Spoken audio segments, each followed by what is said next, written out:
నమస్కారం అండి. మహాభారతంలో నేడు 19వ అధ్యాయము జరాసంధుడు వినిపిస్తున్నది మీ విజయభాస్కర్. పాండవులు ఇంద్రప్రస్థపురాన్ని ఎంతో వైభవంగా పరిపాలిస్తున్నారు. యుధిష్ఠిరుడి ఇష్టులంతా ఆయనను రాజసూయాగం చేసి చక్రవర్తి పదవిని పొందాలని ప్రోత్సహించారు. ఆ రోజుల్లో కూడా పాలించడానికి గొప్ప ఆశయాలుండేవని దీన్ని బట్టి తెలుస్తోంది. ఈ విషయంలో యుధిష్ఠిరుడు శ్రీకృష్ణుడి అభిప్రాయాన్ని కోరాడు. ధర్మపుత్రుడు తనను చూడాలని అడిగిన విషయం గుర్తుకు రావడంతో శ్రీకృష్ణుడు జవాశ్వాల రథంపై ఇంద్రప్రస్థపురానికి చేరాడు. నా వాళ్ళందరూ నన్ను రాజసూయాగం చేయాలని ప్రోత్సహిస్తున్నారు. రాజులందరితో మంచి అనిపించుకుని వాళ్లతో కప్పాలు కట్టించుకోగల ప్రజ్ఞ కలవాడే యజ్ఞం చేసి చక్రవర్తి బిరుదు సంపాదించగలడనే అంశం మీ అందరికీ తెలిసిందే. నాకు నీవు సలహా ఇవ్వు. ప్రేమాతిశయంతో నీ మనసు మార్పు చెందదని, ఏ విషయంలోనైనా అనాలోచితంగానూ పక్షపాతంగానూ నీవు ఉండబోవని నాకు తెలుసు. ఇతరులకు సంతోషం కలిగిస్తుందని నీవెన్నడూ సలహాలు ఇచ్చేవాడివి కాదు.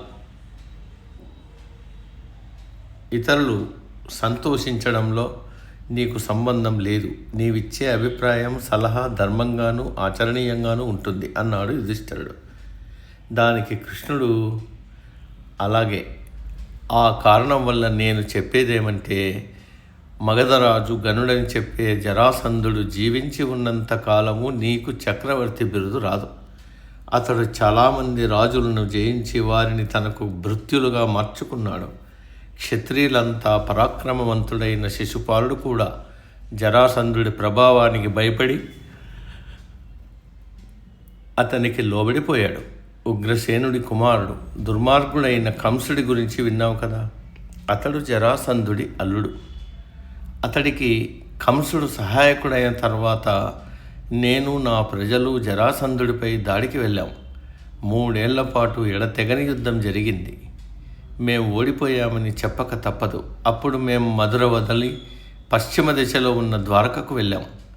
అక్కడ ఒక గొప్ప పట్టణాన్ని నిర్మించుకుని సుఖంగా సమృద్ధిగా జీవనం గడుపుతున్నాం. దుర్యోధనుడు, కర్ణుడు ఇంకా ఇతరులు నీవు చక్రవర్తి పదవి పొందడానికి సమ్మతించిన జరాసంధుడు తప్పకుండా నీకు ఎదురు తిరుగుతాడు. కనుక తిరుగుబాటు లేకుండా చేయడానికి అతన్ని ఓడించి చంపాలి.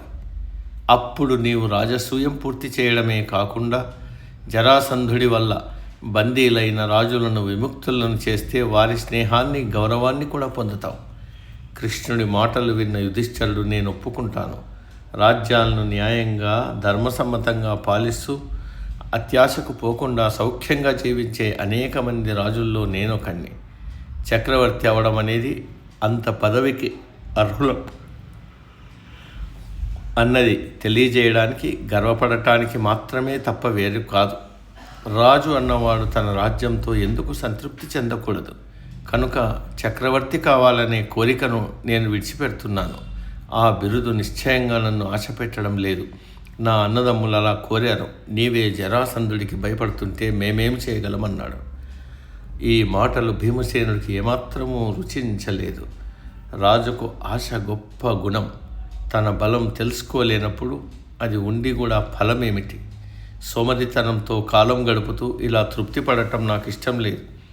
ఎవరైతే సోమరి సుఖపడే చెడు అలవాటును వదిలిపెడతాడో, రాజకార్యాల్లో యుక్తంగానూ బుద్ధిగానూ పనిచేయగలుగుతాడో అతడు తనకంటే బలవంతుణ్ణి కూడా జయించగలడు. బాహుబలం, యుక్తి కలిస్తే అది ఎంత పనైనా చేస్తుంది. నా బాహుబలానికి తోడు కృష్ణుడి బుద్ధిబలం, అర్జునుడి చాకచక్యం కలిసి ఉంటే ఏ కార్యాన్నైనా సాధించగలం. మేము ముగ్గురం కలిసి అనుమానాలు, భయాలు వీడి ఈ పనికి సిద్ధపడితే జరాసంధుని జయించగలమన్నాడు భీమసేనుడు. కృష్ణుడు ఇలా అన్నాడు, జరాసంధుని నిశ్చయంగా చంపవలసిందే. మరణమే వాడికి తగినది. వాడు 86 మంది రాజపుత్రులను అన్యాయంగా కారాగారంలో ఉంచాడు. 100 మంది రాజులను హింసించే కోరికతో మరో 14 మంది రాజుల కోసం ఎదురుచూస్తున్నాడు.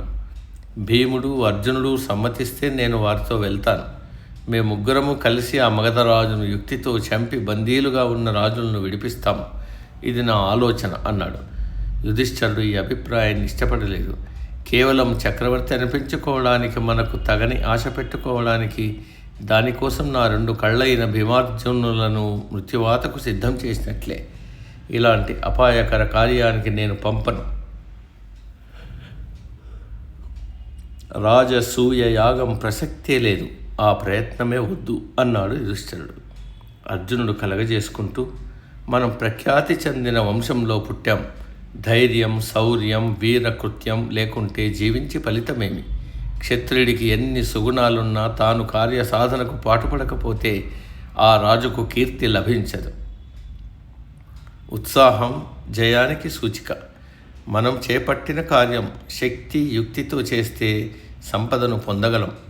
మంచి బలవంతుడైన అశ్రద్ధతో చేసే ఏ కార్యమైనా విజయవంతం చేయలేడు. తన బలాన్ని గుర్తించకపోతే ఓటమి తప్పదు.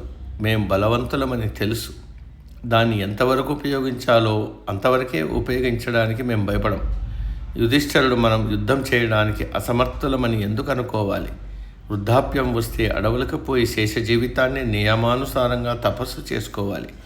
ఇప్పుడు మేము వీరత్వంతో మన వంశ ఘనతను నిలుపుతూ కాలాన్ని గడపాలి అన్నాడు. ఆ మాటలు వింటూ కృష్ణుడు ఆనందపడ్డాడు. భరత వంశంలో కుంతికి జన్మించిన అర్జునుడు మరే ఇతర సలహా ఇవ్వగలడు? వీరుడికి బలహీనుడికి కూడా మరణం తప్పదు కదా. కానీ క్షత్రుడి వంశాచారం ఏమిటి? శత్రువును ధర్మయుద్ధంలో జయించి కీర్తి సంపాదించడమే. చివరికి యుధిష్ఠిరుడు జరాసంధుణ్ణి సంహరించే విషయంలో అంగీకారం వ్యక్తం చేశాడు. సమాప్తం. సర్వే జన సుఖినో భవంతు. అందరూ బాగుండాలి, అందులో మనము ఉంటాం.